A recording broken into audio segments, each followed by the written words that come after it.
Dear students, chapter number 1, the next question is that discuss some points about the Gauss law. For the last lecture we discussed the Gauss law, and the same day we are discussing some important points of Gauss law. तो first point क्या है? The total charge contain in the close surface is zero. कोई भी अगर close surface है, और मैंने बोला था गॉस लॉ अगर आप एप्लीकेबल कर रहे हो तो उसमें कंडीशन मस्ट है, ठीक है. कंडीशन सेटिस्फाइड होनी चाहिए कि वो सरफेस कैसा बेटा होना चाहिए, क्लोज सरफेस होना चाहिए.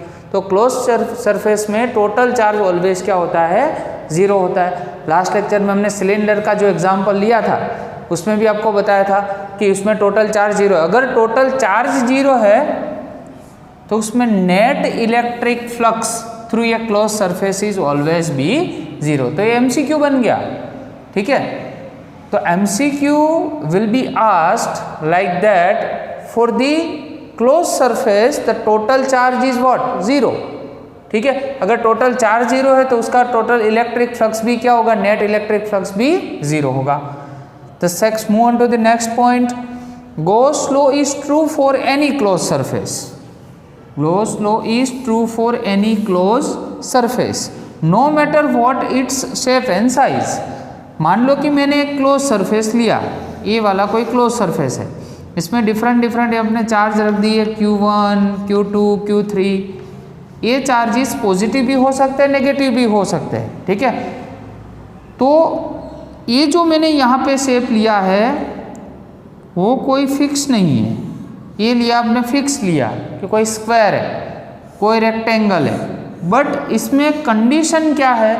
कंडीशन ये है कि आपने जो यहाँ पे चूज किया है कोई भी क्लोज सरफेस, ठीक है, उसमें कोई शेप और साइज फिक्स नहीं होती है, कोई भी ले सकते हो आप इसमें. द चार्जेस में be located anywhere inside the surface. देखो इसमें एनीवेयर इनसाइड दी सरफेस, तो ये सरफेस जो है उसके अंदर कहीं पे भी ये चार्जेस हो सकते हैं. नेक्स्ट पॉइंट ये है, ठीक है. फोर्थ वन क्या है? If the surface is so chosen that there are some charges inside and some outside. देखो तो यहाँ पे 1, 2, 3 चार्ज अपने कहाँ पे लिए हैं? इनसाइड लिए. मान लो कि मैं यहाँ पे Q5 और Q6 है वो आउटसाइड चार्ज में लूँ, ठीक है.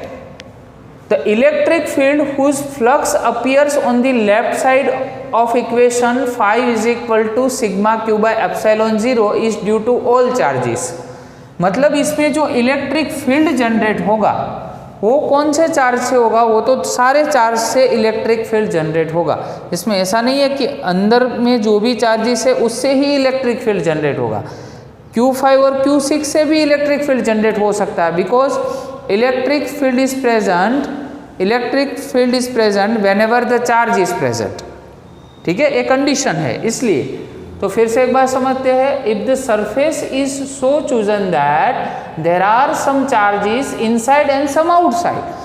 Here we draw a diagram of close surface having Q1, Q2 and Q3 inside whereas Q5 and Q6 are outside. So what is the electric field? What is electric field? It is due to both inside and outside charges. It is due to all inside and outside charges. तो उसमें जो flux अपने यहाँ पे लिया है phi, उसमें अपने सिग्मा क्यू लिया है. तो क्वेश्चन ये होता है कि सिग्मा क्यू का मीनिंग क्या है? तो सिग्मा क्यू क्या है? यहाँ पे एल्जेब्रिक सम है. क्या है? Algebraic sum. और इसमें जो आपको चार्ज लेना है वो ओनली कौन सा होना चाहिए? क्लोज सरफेस का ही होना चाहिए, ये याद रखना. तो यहाँ पे इस डायग्राम को इसके साथ अगर इक्वेट करें तो इसमें कौन कौन से चार्ज लेंगे हम? Q1 plus Q2 plus Q3 divide by epsilon not.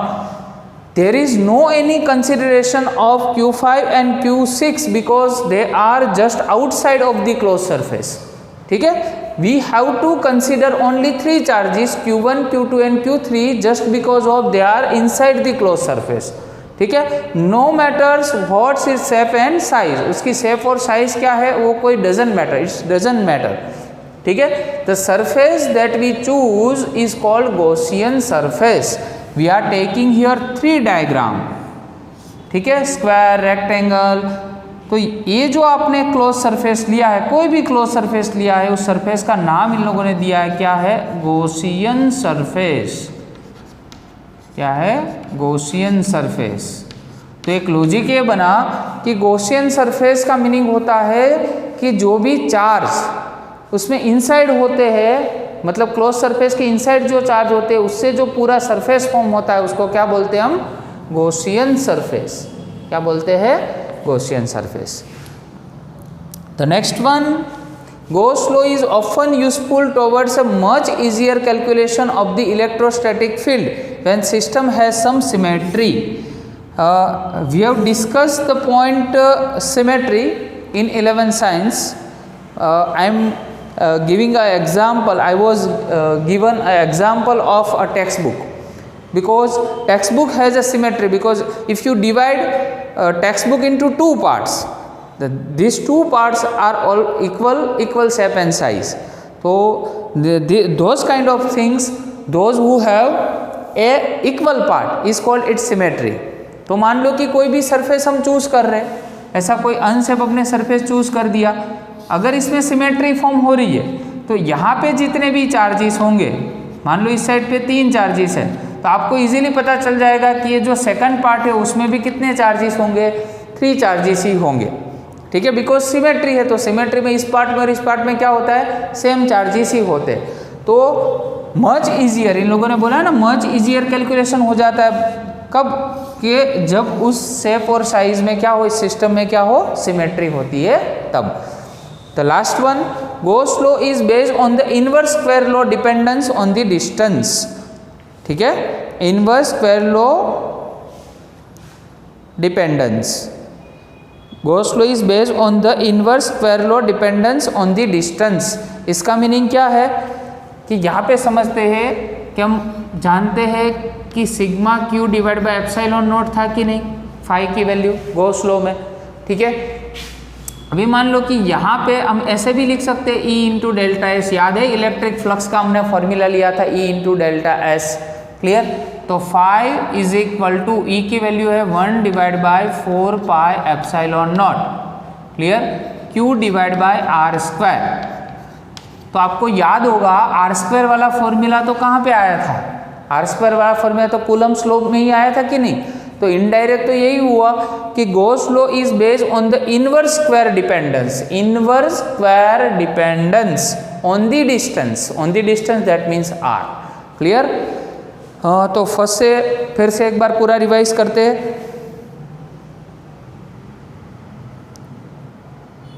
चलो, फर्स्ट में आपको बेटा क्या याद रखना है, total charge containing close surface. Close surface में ऑलवेज टोटल चार्ज क्या होता है, 0 होता है। टोटल चार्ज 0 होगा तो नेट इलेक्ट्रिक फ्लक्स भी क्या होगा, 0 होगा। सेकंड पॉइंट याद रखना है कि क्लोज सरफेस आप कंसीडर कर रहे हो तो कोई भी शेप और साइज का होना चाहिए, उसमें कोई ऐसा रेस्ट्रिक्शन नहीं है कि यही शेप और यही साइज होनी चाहिए। थर्ड वन क्या है, it may be located anywhere. तो इसमें जो चार्जेस है वो कहीं पे भी लोकेट हो सकते हैं, उसका कोई प्लेस फिक्स नहीं होता है, प्लस वो क्लोज सरफेस में होना चाहिए, ये नेसेसरी है। इसमें ऐसा बताया कि इलेक्ट्रिक फील्ड कैसे जनरेट होता है, तो इनसाइड और आउटसाइड दोनों के जो चार्जेस होते हैं, दोनों के चार्जेस की वजह से इलेक्ट्रिक फील्ड जनरेट होता है। ओनली ऐसा नहीं है कि अंदर के चार्जेस है उससे ही जनरेट होता है। क्लियर, वो जो ये सरफेस है पूरा क्लोज सरफेस, उसको क्या नाम दिया है, गॉसियन सरफेस। और मच इजियर कैलकुलेशन कब बेटा हो जाती है, जब सिमेट्री होती है। ठीक है, और नेक्स्ट वन, लास्ट वन बेटा कौन सा है, Gauss law is based on the inverse square law. तो यहाँ पे मैंने लास्ट में आपको समझाया कि inverse square law that means क्या है कि वहाँ पे हमने क्या है, आर स्क्वायर जितना डिस्टेंस है। क्लियर ना, तो इससे हमें पता चल जाता है कि पूरा जो इतने पॉइंट्स है उसमें आपका MCQ भी इतना इंपॉर्टेंट है। ठीक है, एज वेल एज ये पूरी थ्योरी भी इतनी इंपॉर्टेंट है, सही से उसका स्टडी करना। Okay, thank you very much.